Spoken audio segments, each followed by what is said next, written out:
Assalamualaikum warahmatullahi wabarakatuh. Saya Zain Mustafa. Pada kesempatan kali ini akan menyampaikan beberapa hal tentang penyusunan spesifikasi teknis pengadaan barang dan jasa pemerintah. Sebelumnya saya sampaikan terima kasih atas kesediaan Anda untuk mengakses channel ini. Tujuan pembuatan video ini adalah sebagai diseminasi saya atas keikutsertaan dalam diklat pejabat pembuat komitmen yang diselenggarakan oleh Balai Diklat Keagamaan Semarang. Baiklah, mengawali materi kita kali ini, saya sampaikan tentang tujuan penyampaian materi ini. Tujuan umum dari penyampaian ini adalah agar kita mampu melaksanakan kegiatan untuk menyusun spesifikasi teknis pengadaan barang dan jasa.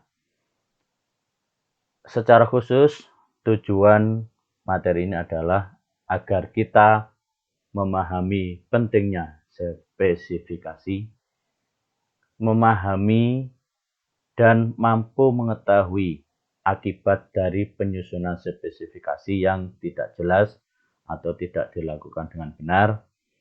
Dan yang ketiga adalah agar kita mampu menyusun spesifikasi teknis pengadaan barang dan jasa yang sesuai dengan kebutuhan dan paket pengadaan barang jasa untuk berbagai jenis pengadaan barang dan jasa.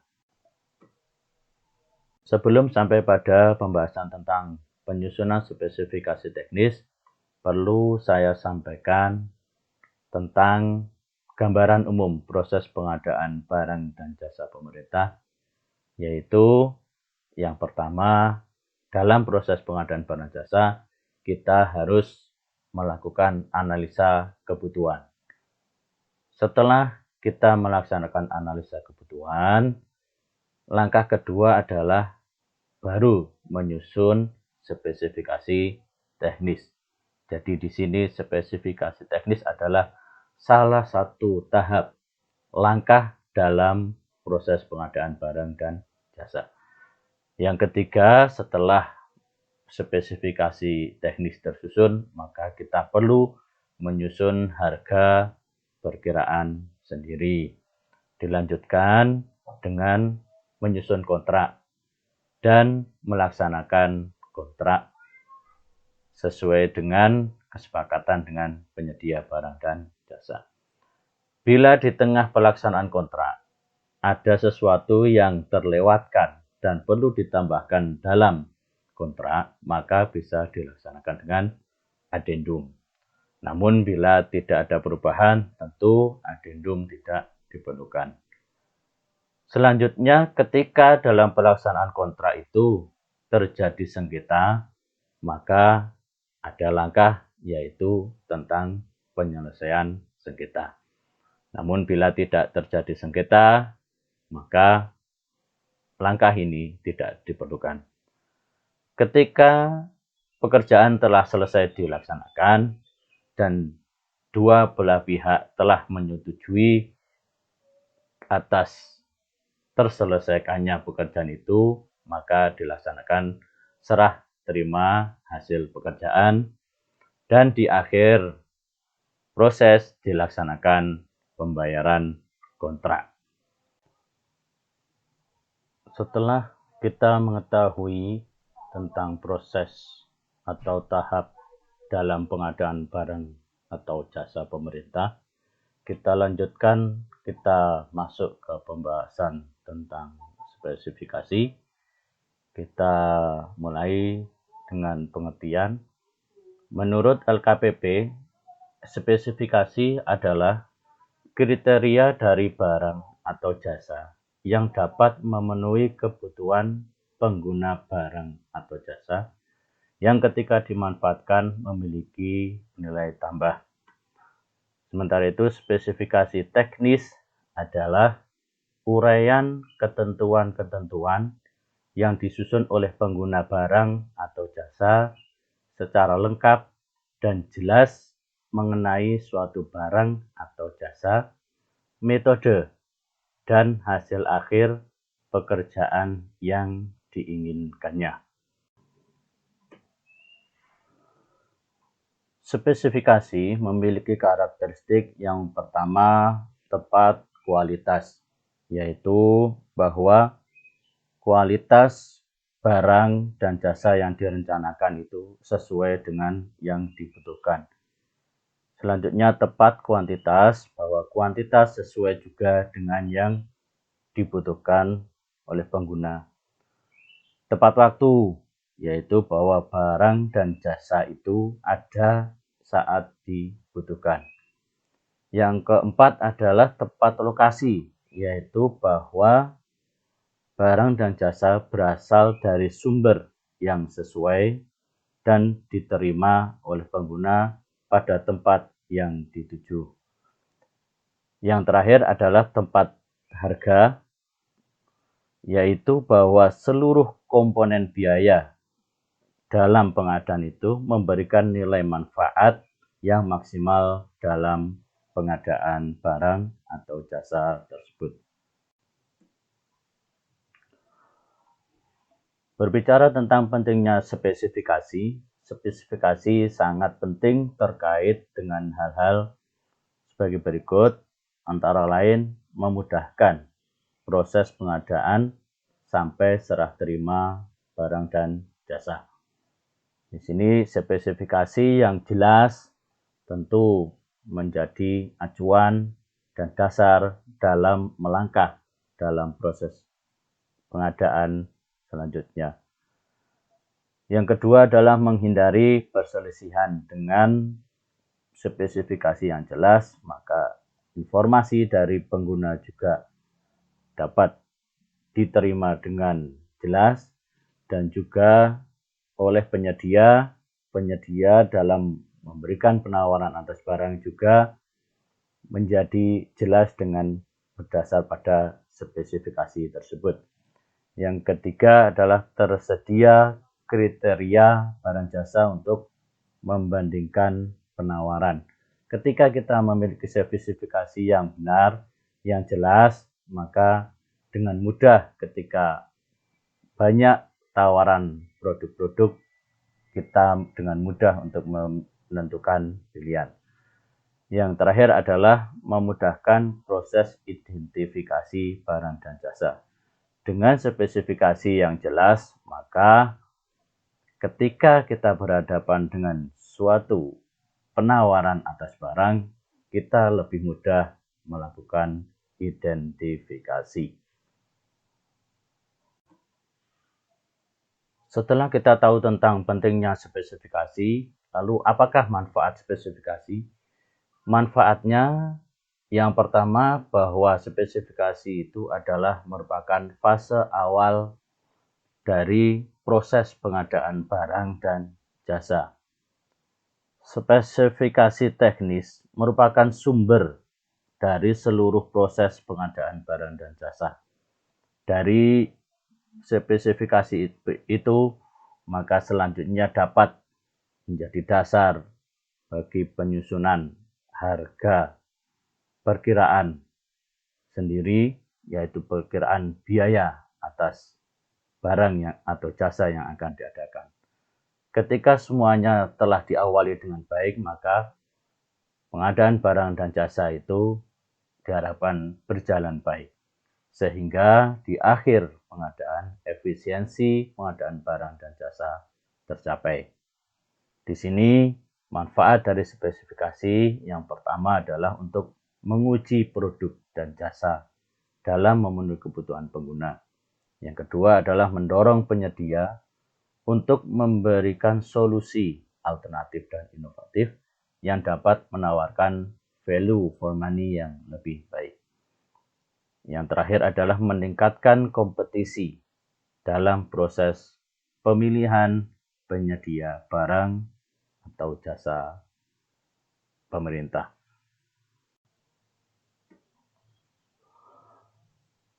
Pengertian lain dari spesifikasi selain yang dikemukakan oleh LKPP adalah yang dikemukakan oleh Kenneth License tahun 2000, yang berisi bahwa pertama, spesifikasi itu berfungsi sebagai media komunikasi dan perbandingan.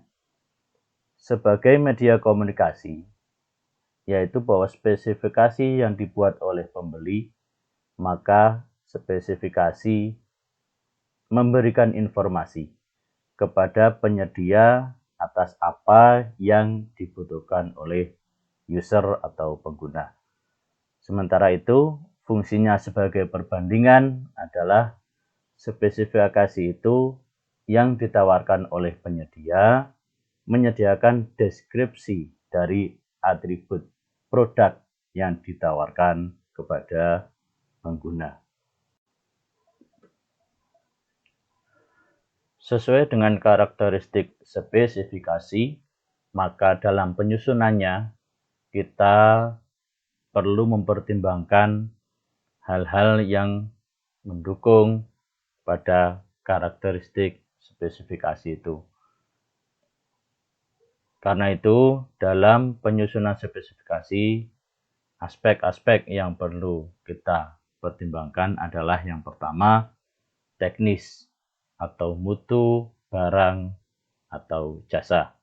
Ini tentu mendukung karakteristik tepat kualitas dari barang atau jasa yang dibutuhkan. Yang kedua, aspek jumlah, lokasi, dan waktu sebagaimana yang telah diterangkan pada karakteristik spesifikasi. Dan pertimbangan dalam penyusunan spesifikasi ini bisa ditambah atau sebaiknya ditambah dengan pertimbangan atas tingkat pelayanan dari penyedia barang atau jasa tersebut. Seperti contoh, misalnya ketika akan ada pengadaan tentang mesin, maka perlu mempertimbangkan apakah setelah pembelian itu ada garansi atau bentuk lain pelayanan dari penyedia barang atau jasa tersebut. Secara garis besar, penyusunan spesifikasi memiliki 3 langkah. Yang pertama adalah dimulai dengan identifikasi atas kebutuhan. Yang kedua adalah menentukan persyaratan apa saja yang diperlukan dalam pengadaan barang atau jasa yang akan dicantumkan dalam spesifikasi. Yang ketiga adalah deskripsi elemen kunci dari spesifikasi yang akan disusun. Dalam langkah pertama, identifikasi kebutuhan, kita perlu mempertimbangkan yang disebut dengan 4W 1H. Yang pertama, why. Kenapa atau untuk apa barang jasa itu diadakan. Yang kedua, what. Apa yang dibutuhkan. Terus informasi apa yang penyedia perlukan untuk memenuhi kebutuhan kita. Yang ketiga adalah when. Kapan harus disediakan barang atau jasa tersebut, atau kapan barang atau jasa itu dibutuhkan. Yang keempat, where. Dari mana dan kemana barang atau jasa tersebut harus disediakan. 1H, how. Berapa banyak yang dibutuhkan. Bagaimana barang atau jasa tersebut harus dikirim. Kemudian bagaimana kualitas barang dan jasa itu dapat diuji. Dan pertimbangan-pertimbangan lain yang diperlukan dalam identifikasi kebutuhan. Pada langkah yang kedua, menentukan persyaratan. Secara umum, persyaratan dapat disusun dengan memperhatikan hal-hal sebagai berikut. Fungsi dan kinerja yang dibutuhkan. Kemudian jumlah barang atau jasa yang diperlukan, batasan ukuran barang atau jasa dan desain yang esensial, standar internal atau eksternal, nasional, regional, atau internasional yang relevan. Rincian dari model yang ada saat ini yang sesuai. Kemudian batasan waktu. Kapan diperlukannya barang dan jasa tersebut.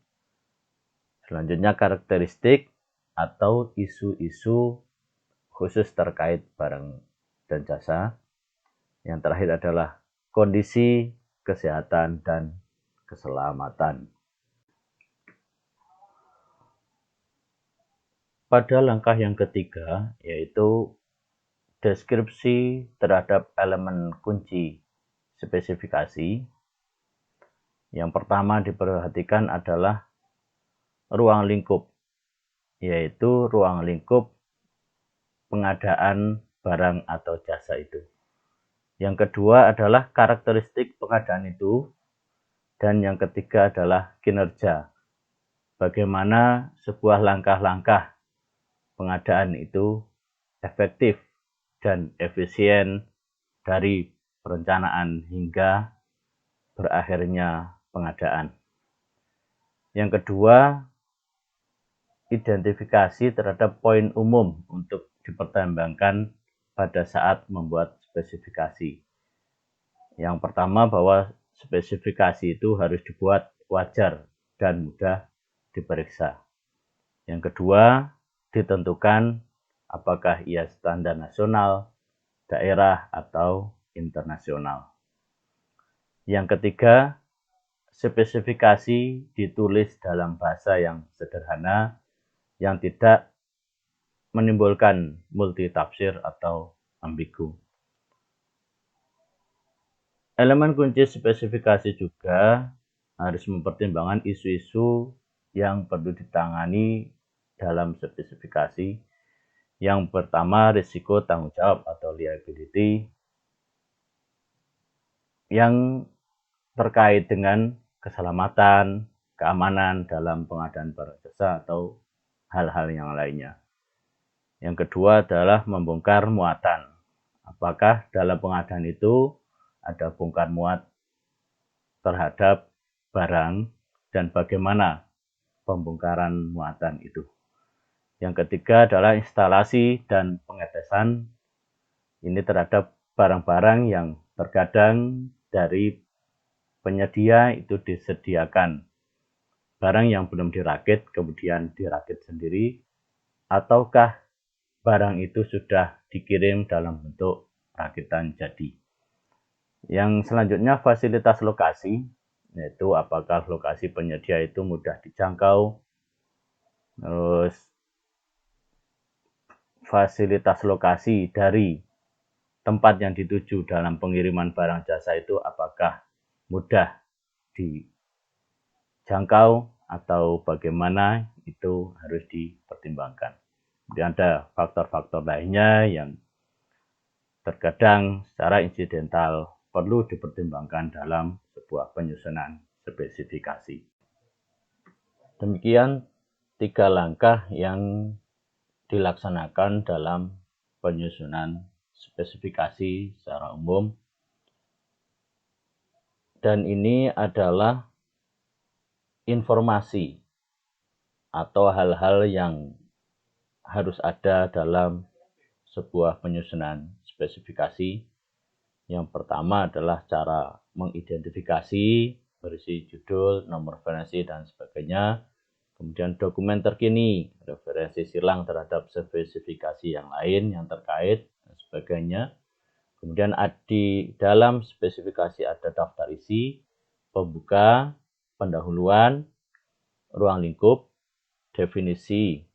Kemudian ada detail kebutuhan. Di sini adalah bagian utama dari spesifikasi yang berisi uraian persyaratan termasuk karakteristik kinerja, mutu barang, jumlah dan waktu, dan tingkat pelayanan dan informasi lain yang dibutuhkan. Di sana juga harus ada standar yang digunakan, pengujian, dan yang ke-11 adalah indeks referensi. Itu adalah semua yang menjadi bagian-bagian dalam penyusunan sebuah spesifikasi dalam pengadaan barang dan jasa. Demikian sedikit dari materi penyusunan spesifikasi teknik pengadaan barang dan jasa yang dapat saya sampaikan. Terima kasih atas perhatiannya. Mohon maaf atas segala kekurangannya. Saya akhiri. Wassalamualaikum warahmatullahi wabarakatuh.